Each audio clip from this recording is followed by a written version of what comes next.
નમસ્કાર વિદ્યાર્થી મિત્રો, આજે આપણે ધોરણ 5 વિષય આસપાસ પાઠ 19 બીજ કહે છે ખેડૂતની વાર્તા જોઈશું।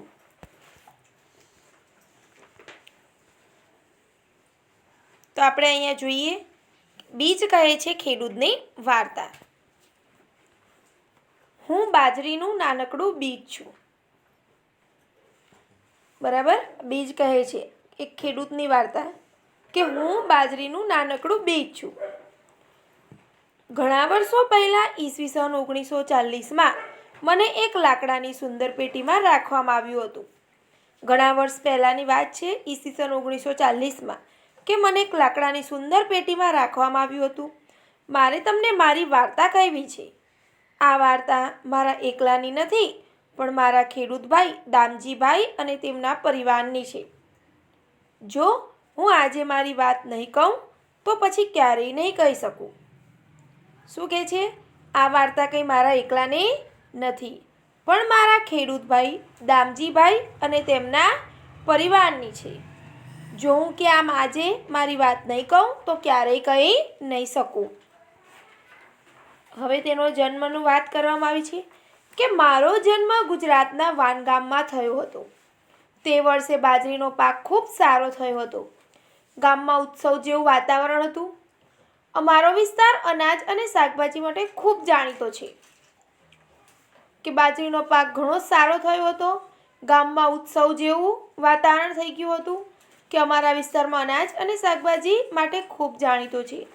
દામજીભાઈ દર વર્ષે સારા પાકમાંથી થોડા બીજ આગલા વર્ષ માટે અલગ રાખતા। દામજીભાઈ શું કરે? દર વર્ષે સારો પાક થાય તેમાંથી થોડાક બીજ હવે નવા આગલા વર્ષ માટે ઉગાડવા માટે અલગ રાખી લેતા।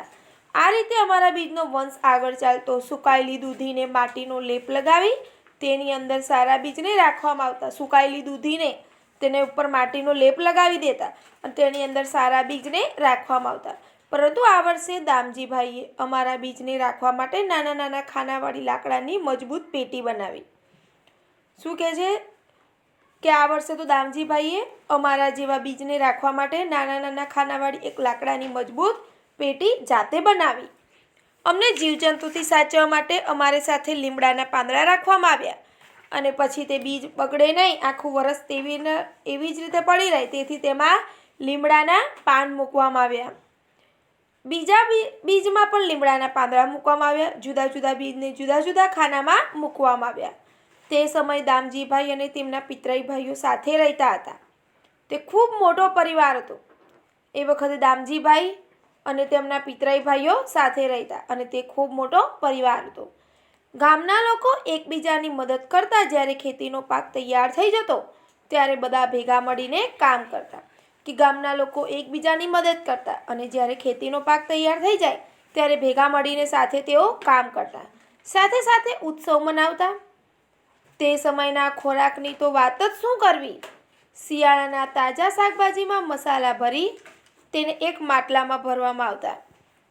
શિયાળામાં તાજા શાકભાજીમાં મસાલા ભરી દે અને તેને એક માટલામાં ભરવામાં આવતા। માટલાને ચુસ્ત રીતે બંધ કરવામાં આવતું। પછી કોલસાના અંગારામાં માટલાને ઊંધું મૂકી તેને પકાવવામાં આવતું। આ ખાસ પદ્ધતિથી માટલામાં તૈયાર થયેલ શાકને દેશી ઊંધિયું કહેવામાં આવતું। બરાબર, આ ખાસ પદ્ધતિ તૈયાર કરવામાં આવતું જે હતું શાક તેને દેશી ઊંધિયું કહેવામાં આવતું। આગળ જોઈએ,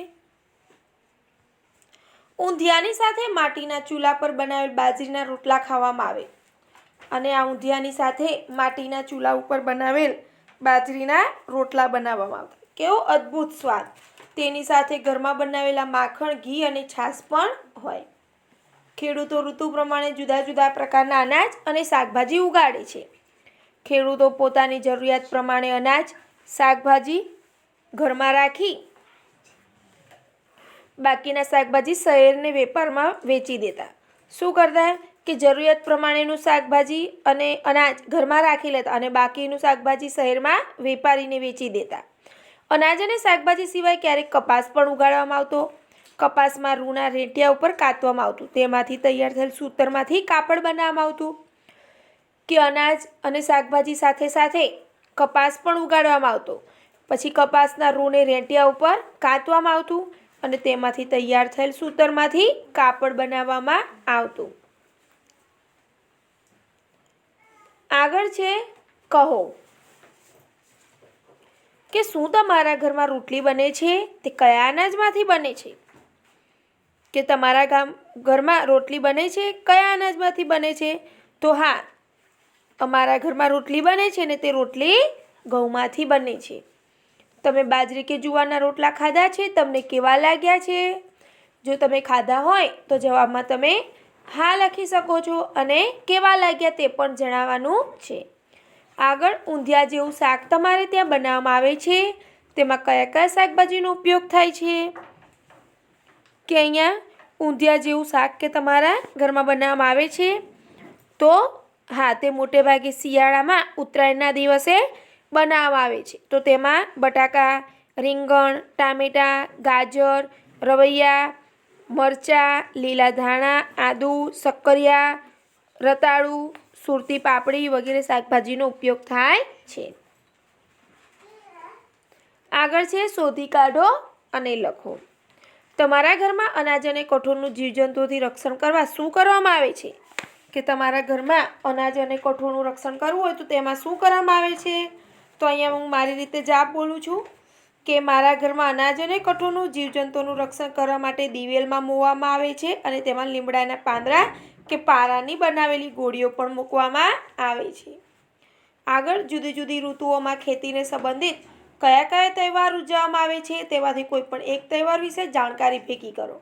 કે જુદી જુદી ઋતુમાં ખેતી સંબંધિત આપણે કયા કયા તહેવાર ઉજવીએ છીએ, બરાબર? એ આપણે લખવાનું છે. આગળ તમારા પરિવારમાં વડીલો સાથે વાત કરો અને જો પહેલાં કોઈ ખાસ વાનગી બનાવતી હોય જે અત્યારે બિલકુલ બનાવતી નથી તેના વિશે જાણો. તમારે ઘરમાં તમારા વડીલ સાથે વાતચીત કરી અને જે પહેલાં ખાસ વાનગી બનાવતી હોય પણ અત્યારે તે બનાવવામાં આવતી ન હોય તેવી વાનગી વિશે તમારે અહીંયા લખવાનું છે. આગળ છે તમારા વિસ્તારમાં ઉગાડવામાં આવતા અનાજ, કઠોળ અને શાકભાજીની યાદી તૈયાર કરો. આમાંથી કોઈ એવી વસ્તુ ઉગાડવામાં આવે છે જે આજુબાજુના વિસ્તારમાં ખૂબ જાણીતી હોય? કે તમારા વિસ્તારમાં આજુબાજુ જે અનાજ, કઠોળ અને શાકભાજી ઉગાડાતી હોય તેના નામ લખવાના છે અને તે વિસ્તારમાં ખૂબ જાણીતી હોય તે પણ નામ લખવાનું છે. આગળનો મુદ્દો જોઈએ, સમય બદલાયો. વર્ષો ગયા, ગામમાં ઘણા બદલાવ આવતા ગયા. અમુક જગ્યાએ નહેર દ્વારા પાણી આવી ગયું. ખૂબ દૂર નદી ઉપર બંધ બાંધીને તે પાણી નહેર દ્વારા દૂર દૂર સુધી પહોંચાડવામાં આવતું. પછી વીજળી પણ આવી. સ્વિચ પાડો એટલે અજવાળું જ અજવાળું.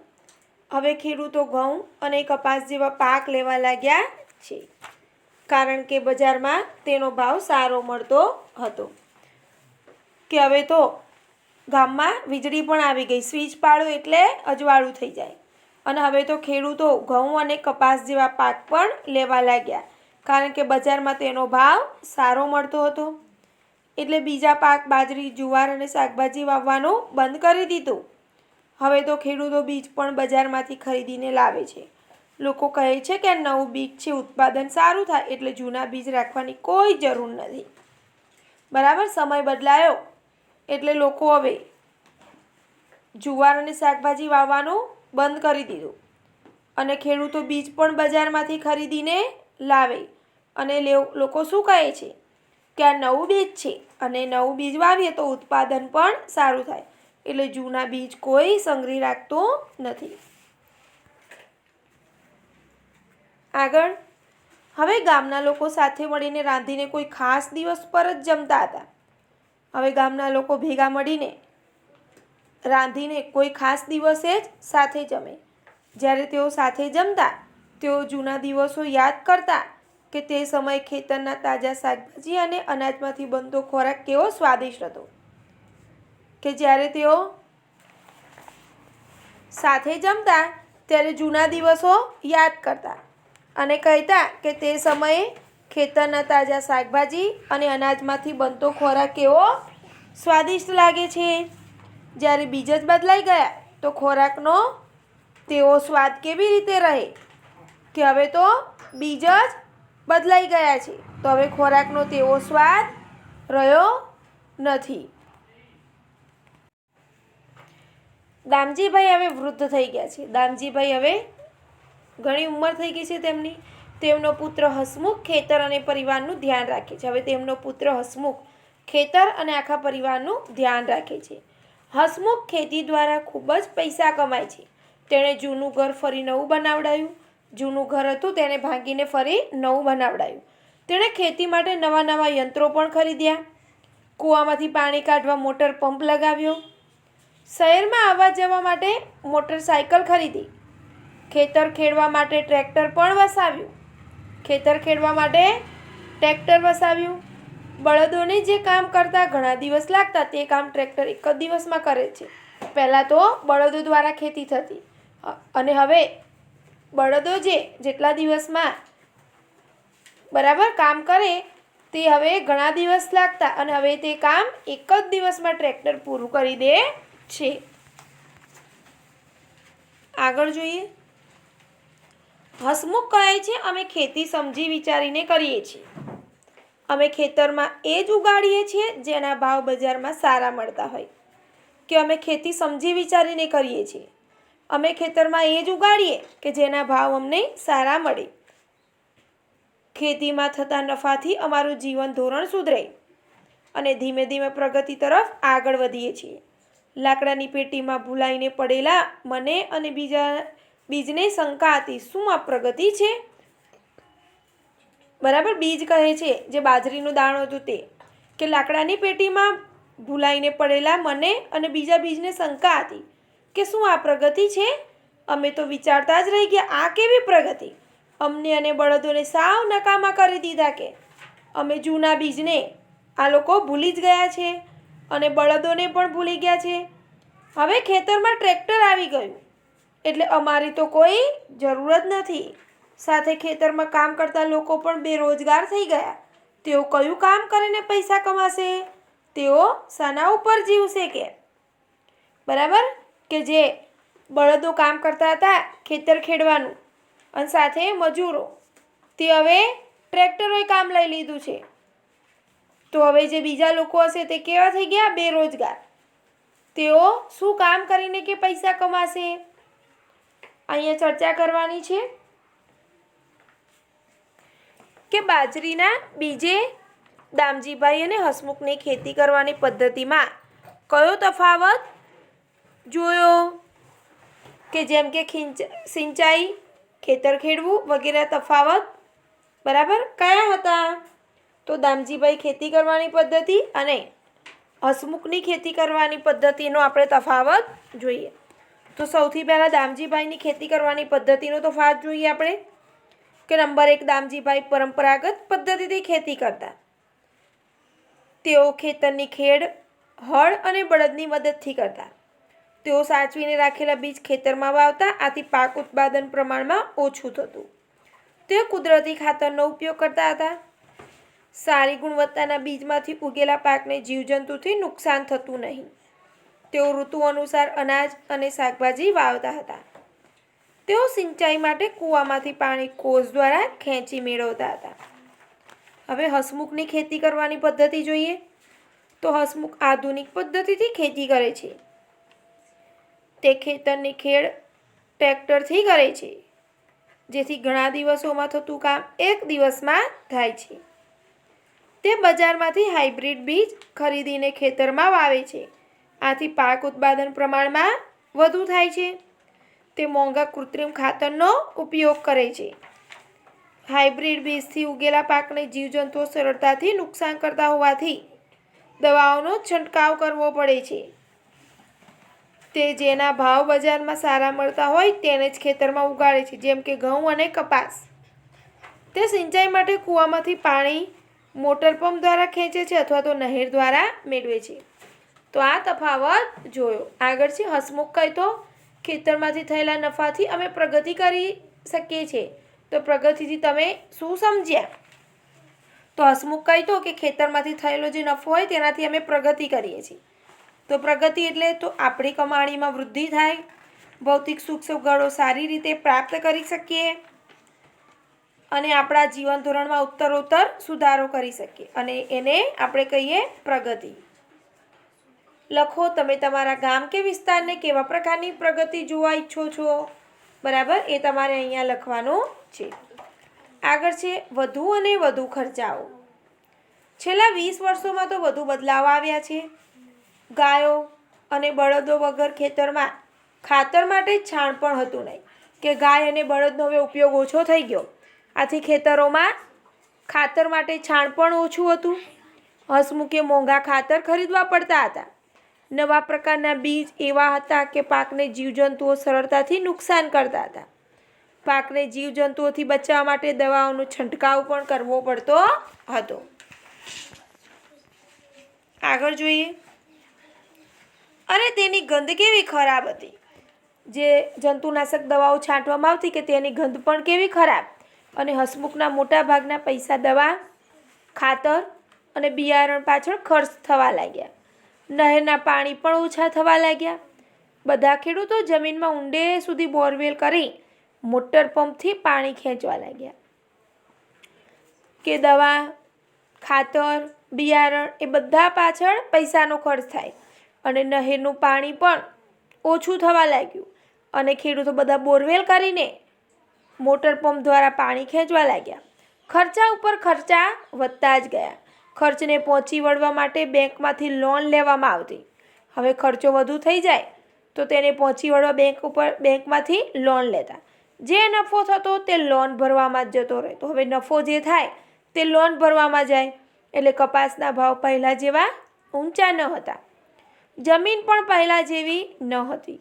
એકનો એક જ પાક લેવાથી તથા રાસાયણિક ખાતરો અને જંતુનાશક દવાઓના ઉપયોગથી જમીનને કેટલુંક તો નુકસાન થતું હતું. કે એકનો એક પાક વારંવાર લઈએ અને દવાઓનો વધુ પડતો આપણે ઉપયોગ કરીએ તો શું થાય? જમીનને નુકસાન થાય. હવે ત્યાં કંઈ સારું ઉગી શકે તેમ ન હતું. ફક્ત ખેતી ઉપર ગુજરાન ચલાવવું ખૂબ જ મુશ્કેલીભર્યું બન્યું હતું. હસમુખ હવે પહેલાં જેવો નથી રહ્યો. તે સતત ચિંતામાં અને ગુસ્સામાં રહેતો. હવે હસમુખ પહેલાં જેવો નથી રહ્યો. હવે ખર્ચાને તે પહોંચી વળતો નથી, એટલે તે સતત ચિંતામાં અને ગુસ્સામાં રહે છે. તેનો ભણેલો દીકરો પરેશ ખેતી કરવા માંગતો નથી. હવે તેનો પુત્ર પરેશ છે તે હવે ખેતી કરવા નથી માંગતો. બેંકની લોન પૂરી કરવા તે ટ્રકનો ડ્રાઈવર બની ગયો. તે ઘણી વખત મોડી રાત સુધી ઘરે ન આવતો. ક્યારેક 3-4 દિવસ સુધી બહાર રહેતો. એક દિવસ તે ઘરમાં કંઈક શોધી રહ્યો હતો. તેણે તેની માતાને પૂછ્યું, બા, દાદાજીની લાકડાની પેટી જેમાં બીજ રાખતા હતા તે ક્યાં છે? શું શોધતો હતો? તેની માતાને પૂછતો, દાદાજીની લાકડાની પેટી કે જેમાં આપણે બીજ રાખતા હતા તે ક્યાં છે? તે ટ્રકના સાધનો મૂકવા કામ લાગશે કે. હવે તમને સમજાવ્યું ને મેં શા માટે મારી વાર્તા કહી. બરાબર, જે લાકડાની પેટી બીજ રાખવા માટે બનાવી હતી તે હવે ખાલી કરીને શું મૂકવામાં આવશે તેમાં? ટ્રકના સાધનો. તો બીજ હવે કહે છે કે હવે તમને સમજાવ્યું ને મેં શા માટે તમને મારી વાર્તા કહી. તો અહીં ચર્ચા કરો અને વિચારો કે હસમુખના ખેતરનું થોડા વર્ષો પછી શું થઈ શકે છે. તો હસમુખના ખેતરમાં રાસાયણિક ખાતરો અને જંતુનાશક દવાઓના ઉપયોગથી તથા એકનો એક પાક વારંવાર લેવાથી ઉપજ શક્તિ ઓછી થઈ શકે. ખેતી માટે ટ્રેક્ટર તથા અન્ય સાધનો ખરીદવા માટે બેંકમાંથી લીધેલી લોનના હપ્તા પણ તે ભરી શકતો નથી. બેંકે તેની બાકી લોન પેટે ખેતર પોતાના હસ્તક પણ લઈ શકે છે. કે આપણે બેંકની લોન પૂરી ન કરીએ તો બેંકવાળા આ ખેતર પણ પોતાનો હસ્તક લઈ શકે છે. આ કારણે ભવિષ્યમાં તે ખેતી પણ ન કરી શકે. આગળ જોઈએ. દામજીભાઈના દીકરા હસમુખે તેના પિતાજીની જેમ ખેડૂત બનવાનું પસંદ કર્યું. હસમુખનો દીકરો પરેશ ખેડૂત ન બનતા ટ્રક ચલાવી રહ્યો છે. તેણે આવું શા માટે કર્યું? તો હસમુખનો આધુનિક પદ્ધતિથી ખેતી કરવાનો મોહ તથા કૃત્રિમ ખાતરો અને જંતુનાશક દવાઓના વધુ પડતા ઉપયોગથી ખેતરોની ઉપજ શક્તિ નાશ પામી હતી. ખેતીમાં ઉપયોગમાં લેવામાં આવતા યાંત્રિક સાધનો લોનથી લેવામાં આવતા હતા. હસમુખે લીધેલી બેંકનું કરજ પણ ખેતીની આવકમાંથી ભરી શકાતું ન હતું. તો પરેશ આ બાબત જાણતો હોય તેણે વિચાર્યું કે હવેના સમયમાં ખેતીમાં કાંઈ કમાવાનું નથી, તેથી તેણે ટ્રક ચલાવવાનું શરૂ કર્યું. બીજને લાગતું હતું કે હસમુખની સાથે જે થયું તે પ્રગતિ નથી. તમને શું લાગે છે? કે બીજને લાગે છે કે હસમુખની સાથે જે થયું તે પ્રગતિ નથી, તો તમને શું લાગે છે? તો અહીં હું મારી રીતે જવાબ બોલું છું કે બીજની વાત સાચી છે. હસમુખે ખેતીની નવી ટેકનિક, હાઇબ્રિડ બીજ, રાસાયણિક ખાતરો અને જંતુનાશક દવાઓના વધુ પડતા ઉપયોગથી શરૂઆતમાં સારા પાક લીધા. આનાથી હસમુખને ફાયદો પણ થયો, પરંતુ લાંબા ગાળે જમીનની ફળદ્રુપતા ઘટવા લાગી. આથી પાકની ઉપજ પણ ઘટી. પરિણામે ખેતીની આવક ઓછી થવા માંડી. આવકમાંથી વીજળીનું બિલ, બેંકની લોન અને અન્ય ખર્ચ કાઢવા દેવું કરવું પડ્યું. આમ પ્રગતિને બદલે શું થવા માંડી? પડતી થવા લાગી. વળી હસમુખની આધુનિક ખેતીની બળદો નકામા થયા. ખેતરમાં કામ કરતા લોકો બેરોજગાર થયા અને ઘણાને નુકસાન પણ વેઠવું પડ્યું. આથી કહી શકાય કે હસમુખની સાથે જે થયું તે પ્રગતિ નથી. આગળ, શું તમારી આસપાસ એવા કોઈ બદલાવ થયા છે કે જેને પ્રગતિ થઈ એવું કહેવું મુશ્કેલ હોય? જો હા, તો તે બદલાવ કયો છે? તમારી આજુબાજુમાં જે બદલાવ થયો હોય, બરાબર, તે તમારે અહીંયા લખવાનો છે. આગળ છે ચર્ચા કરો અને લખો. રાસાયણિક ખાતર અને જંતુનાશક દવાના ઉપયોગવાળી ખેતીના ફાયદા અને ગેરફાયદા લખવાના છે. કે રાસાયણિક ખાતર અને જંતુનાશક દવાના ઉપયોગવાળી ખેતીના ફાયદા શું અને ગેરફાયદા શું તે લખવાના છે. સૌથી પહેલાં આપણે ફાયદા લખીએ કે રાસાયણિક ખાતરથી પાકના છોડને તરત જ પોષક તત્વો મળે છે. પાકના છોડનો વિકાસ સારો થાય છે. જમીનમાં ખેતીનું ઉત્પાદન ઘણું સારું થાય છે. જંતુનાશક દવાથી પાકમાં પેદા થતી જીવાત પણ નાશ પામે છે અને છોડને થતું નુકસાન અટકે છે. આથી પાક ઉત્પાદન વધે છે અને ખેતીની આવકમાં વધારો થાય છે.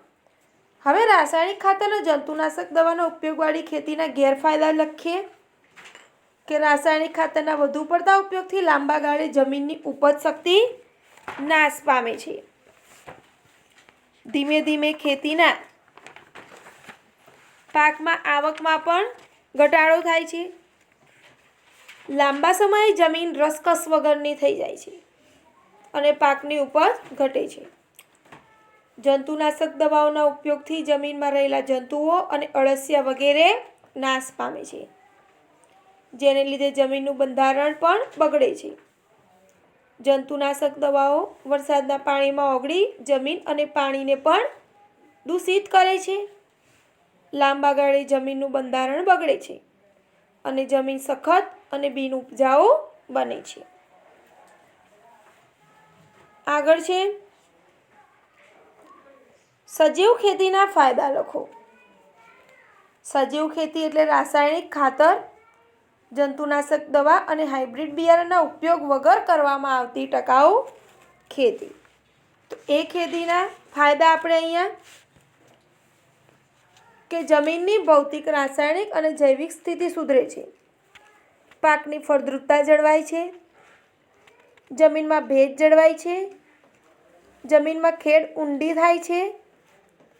ખેડ ઊંડી થવાથી વહી જતું પાણી અટકાવી શકાય છે.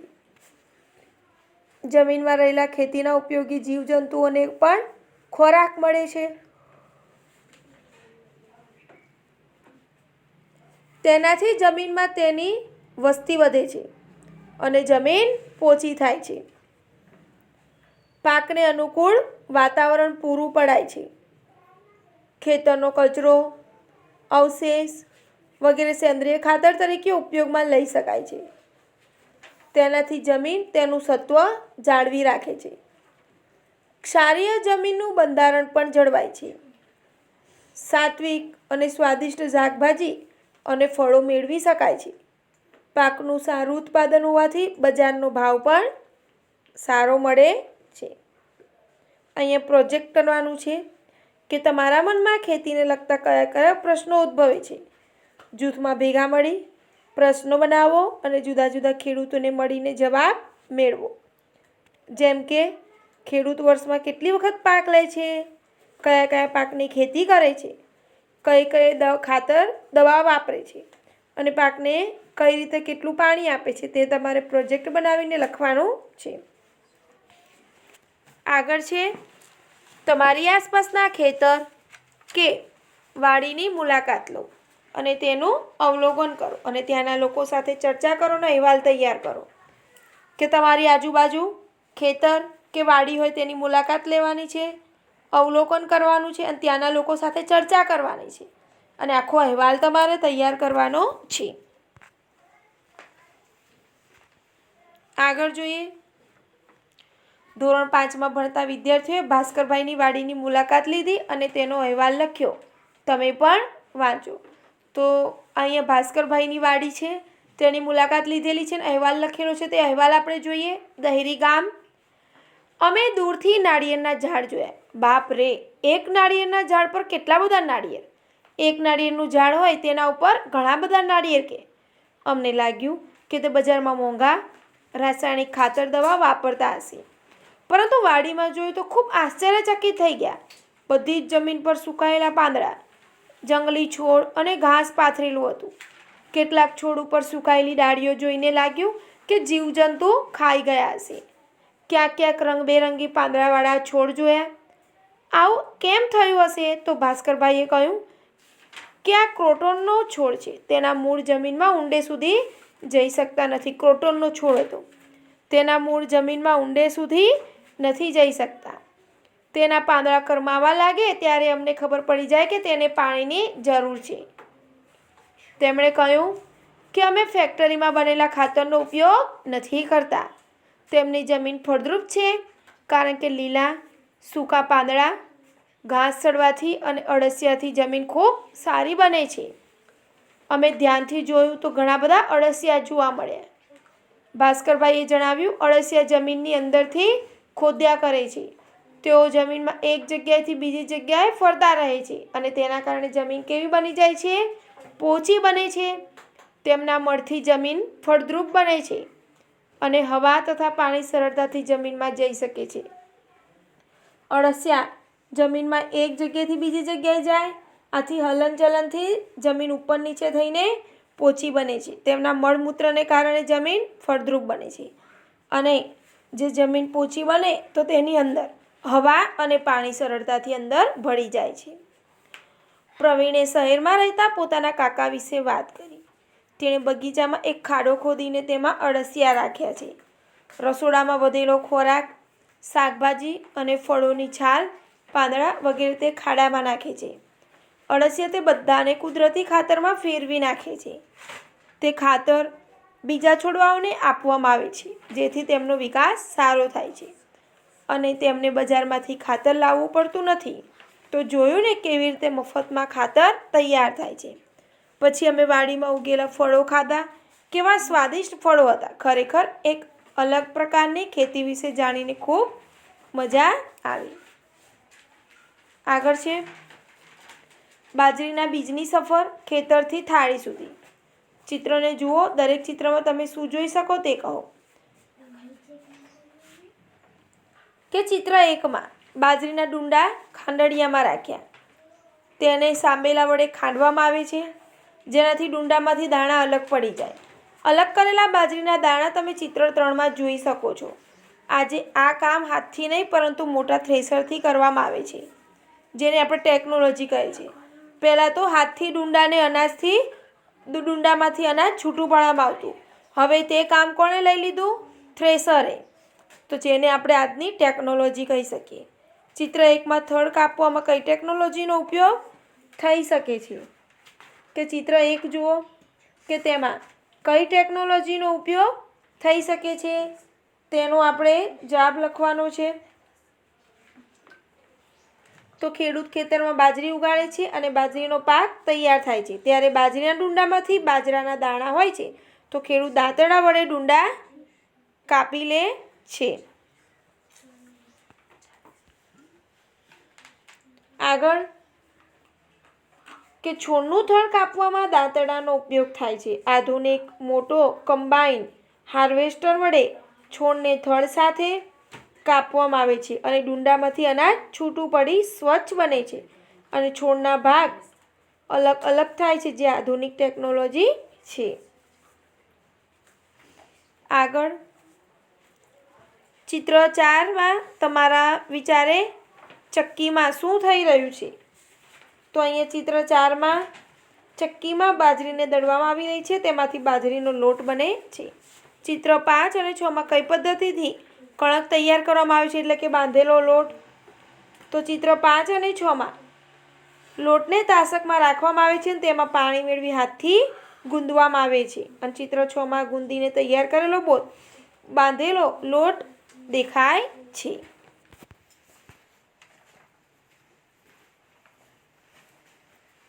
અહીં ચિત્ર 1 થી 9 જુઓ. વિચારો અને તેના આધારે એક નોંધ તૈયાર કરો. અત્યારે લોટ કેવી રીતે બનાવવામાં આવે છે, બરાબર? અહીંયા તમે ચિત્ર 1, ચિત્ર 2 એવી રીતે ચિત્ર 9 આપેલા છે. તો આખી રોટલા કઈ રીતે બને છે તે તમે હવે જોઈ શકો છો.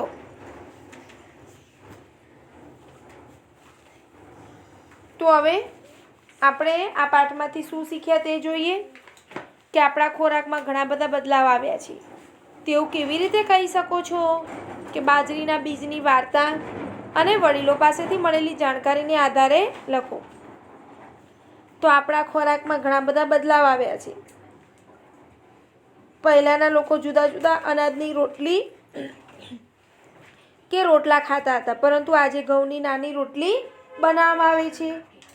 અહીંયા કે મારા વડીલો પાસેથી મળેલી જાણકારી અનુસાર અનાજને એટલે કે પાકને લીધા પછી ખેતરમાં રાખવામાં આવતા અને ત્યારબાદ બળદગાડા વડે તેને ખડમાં લાવતા. પછી અનાજ મેળવાતું. આધુનિક યંત્રો દ્વારા ડુંડામાંથી અનાજ છૂટું પાડવામાં આવતું.